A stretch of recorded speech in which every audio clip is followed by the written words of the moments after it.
Kailangan lagi. Hero maca. Si hero kaya di masani sina. Nanti pamui na na yung nagtukoy na lang pizza mo tayo. Yan tatawa karana.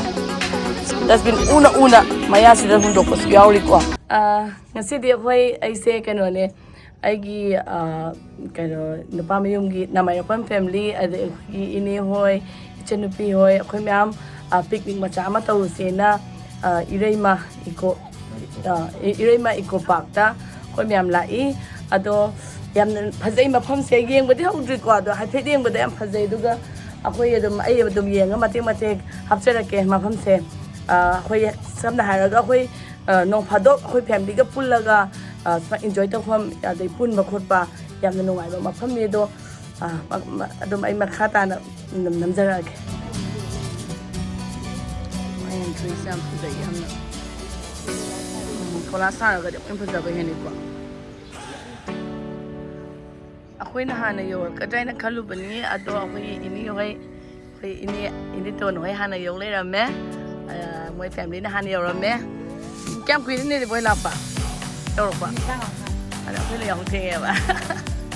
Ada kisah nak na pengen dia hau deh, foto session hau deh.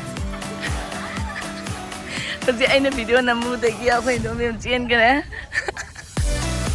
Yang pasai, pasal bagat ada na. Ada yang ing lawai macam se.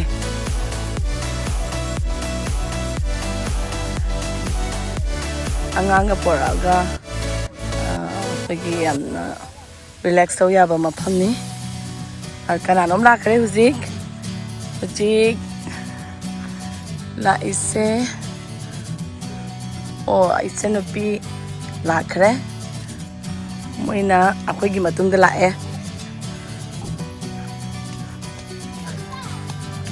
sing tanga ba la tumni nga bona la hai ro Hai kro. La kare. Moi na di hana thoki bani ado karai da hai bu no khangde ma bani. Sina Eigi Nupa ani ni. Bani la. Cái đâu là kìa? Hangoi da kiri ro. Ha sao ba? Kanano mala Mama di. Ayumda la oidora bobokti la to sinang sia kanoga sanano ga hayo la nungay ba sanano nungay ya la ako'y ninitang bila adagi mayam na music ama la hero macha si hero kaya di masani sina. Kaya nuna yung tingi dia. Oh, nuna siya nakanala to ba? Oo. Alahaw na ba? Yami ako'y ningon yami. Ngasi siya ako'y ningon lo'y surani. Yam nungay ngasi di. Aduga Eigi Nupa. Yami ako'y ngasi. Da dukan macam selai deh, atau le masih yang nungai, single kat awal sudah lagi bayar deh, ice cream dekat selai deh, sahaja mesti kain normal lagi di. Atau deh yang nungai apa mana sudah, masih bayar hai, masih pesat itu olga, ini nawa.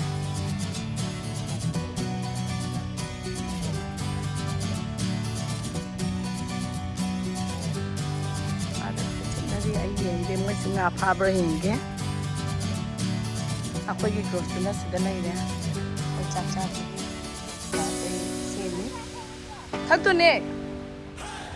Ako yung saksado rin. Asa ko yan doon yung saksabay lang yung zik. Diyan. Sina soybong ba haga adegi sina lapuy rumam laire hada sakarage nga sidi sampud aman laire Horen yang kena tahu lagi sauti hawa ni ngasih ngasih pulang tu. Ya, mana yang pergi kena teh sakit balik pertama yang teh ni apa yang teh. Mi tu biar teh tak.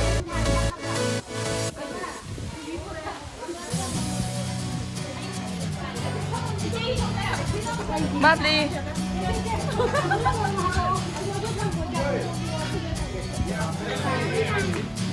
Nene, hi hello.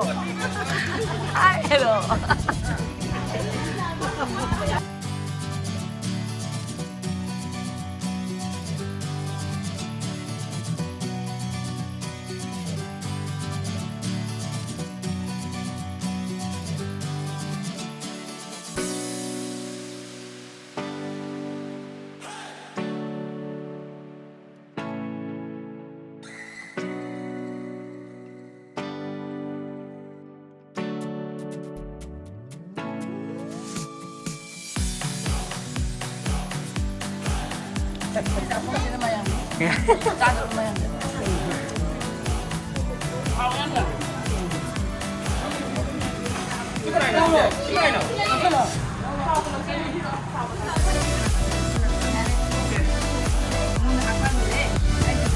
Sao vậy? Đi cái happy không?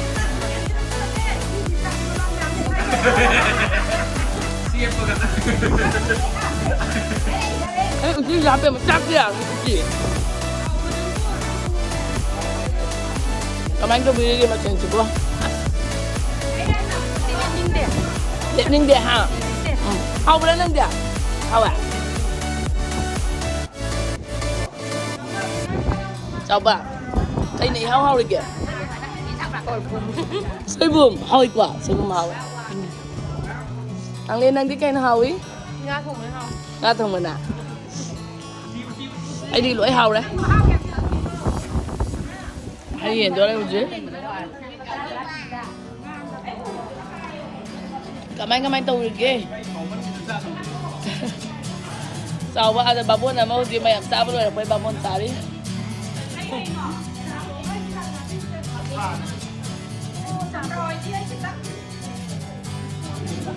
Babon na mapotharaga ama mo sin gare dik lala na sin gare. Ai di this review. Cái hay nọ, cái gì đó? Hay bung.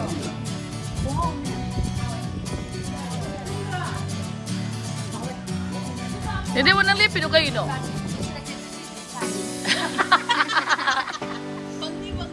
Bangaro ini lihat kerja. Nang gini, mana hai caning dra? Sadya. Oh, nak kau nak operasi tu iba tahu bra? Is. Oh, tonsin ki ada application lawan ni ba? Handle ada operation tu tiba. Oh, handle ada. Oh, very good. Am hai cuma. Ni dia mana tu pamui me. Tapi pamui na na. Udah tu boleh dalam pizza boleh mo. Ay, kita maya kita. Dah satu pergi sana itu. Asyik mai pamui. Ubek ni mama tu emang tak itu. Untuk betul ni. Ma. Nanti pudo na satu turun na. Ada na pibam tu dah ha. Nanti tu bayi. Podi mata sih tak apa ni. Apa yang mana tu? Dah cincin tu boleh nikah je. Ngakang nak kena tahu. Problem dia macam tu lah apa. Ada patah tu lah mana lah pintu depan gede mah. Masa nama aku mah tinggal sak le. Jadi mayam tangan tinggal tu.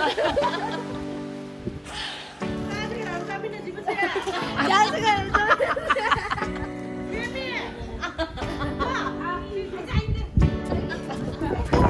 Kau cuci sih masih ngam tu mahum sah, pinjam nak musah le macam tu.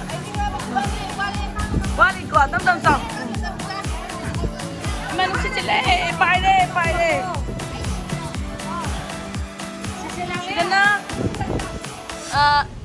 tapi nak hai men tu le, kai hai no. Kami pesan tu le.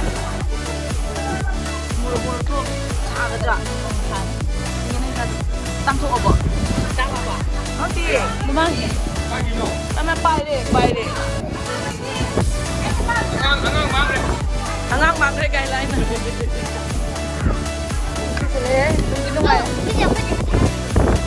Hi, and I'm tired of that. Hi, hello. Hi.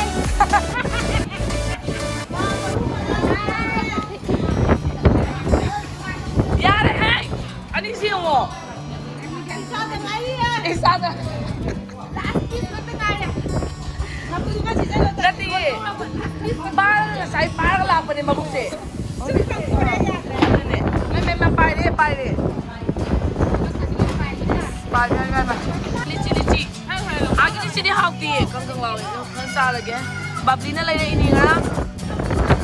Babli na ay ginilay pila ini. Si sahuro si. May isi yung sidi ka daw dra. Yung susiwe dra. Adre hauti ba? Sidi hau. Badadi na niya yung tuwi ba? Ano kang ganda na? Ma! Lichi mo sa akin. Pero, Lem taruh lichi tu.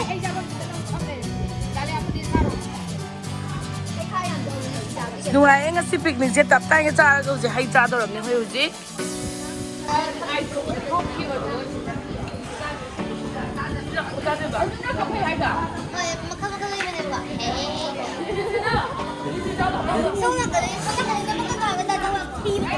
Somdagi. Vengo. Kibatari. Apa? Asa di phang je mo isi. Tapay luai pa na ikut kasi luai ba di mo ba.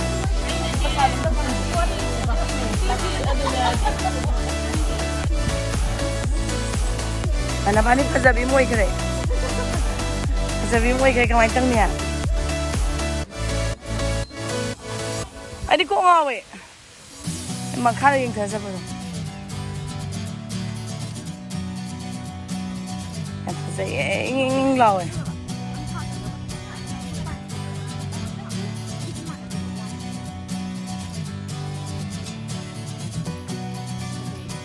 Yan po sa inging law eh. Sini dia laku nung ay.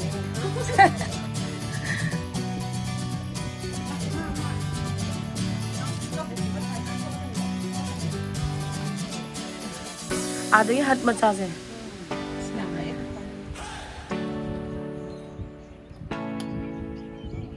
Itu orang udah nampak tak? Yang tu apa saja? Enggak. Kau ngau tak? Dengar tu. Macam ni mui. Tinggal apa kak kalau nang su? Abang orang tu ngolah, abang orang tu. Nanti aku itu masih lah. Ha, masih itu dia ha. Tiba mam kaya ni. Kita ni nak bayar lagi. Allah.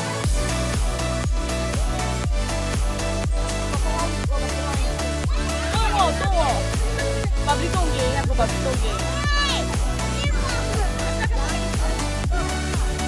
Tahu bila kita kalau?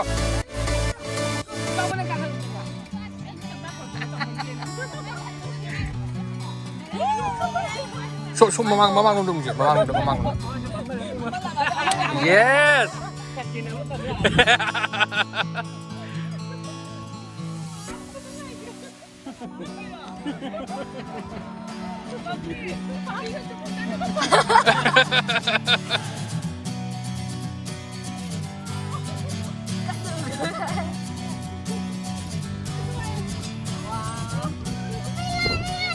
Kau ngomong aja le. Kau ngomong aja. Woi.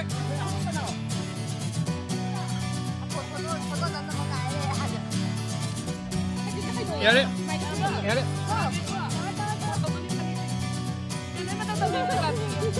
Kutu kat tangan lo. Kutu kat tangan lo.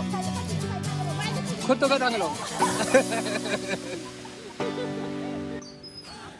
Sudah dustbin lagi, mau isi pasan tambi. Aduh, tar ke sudah gian tak ada berkerana. Sudah ke dopiri se nuai ke, matang tadi semua se tahu kita ba. side machida khara dustbin una maya sida hundokpas yauri ko ado lakpa misina gyan tabiba kaina da siga am phajana sembiri be pose lai ba khoi mem na phajana maintain tor taraga di amuk ka hena phajani aduna lakpa mina su gyan tabiba moina phajana khoi bu sida potha pham ga bibi dana hona bi rese moida khoina yamna thagachini ngai ni ado lakpa mina gyan tabina pataba hundokpa semina thambiri ba dustbin sida hundokpa adu hajaningi babli haise kai ge ba abda hairo ba haibedi muna dustbin thamidena thamna sida trust adu hundokpa uidena sima tangna nang kai haninge ba akhoi lamina khoina nana thamdana kanana thamdoino nana thamdi adu moina su phajana sembiri se akhoi gi di yamna aduna sauthok ningai ne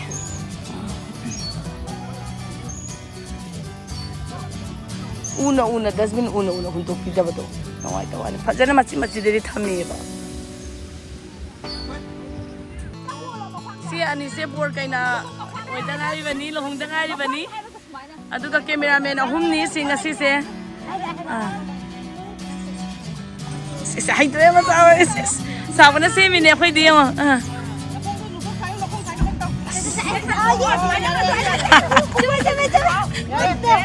snack to lore sila kana su yam na photo shoot tawri kaina ke kamali hey ko Penal sila na.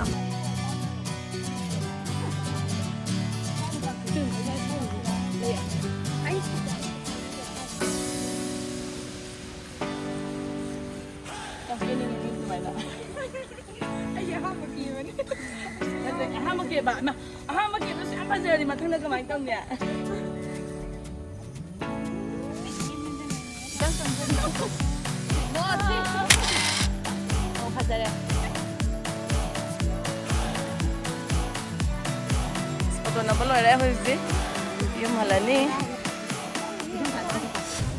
as foto na mu bodo si bra phajabra yeng nei ni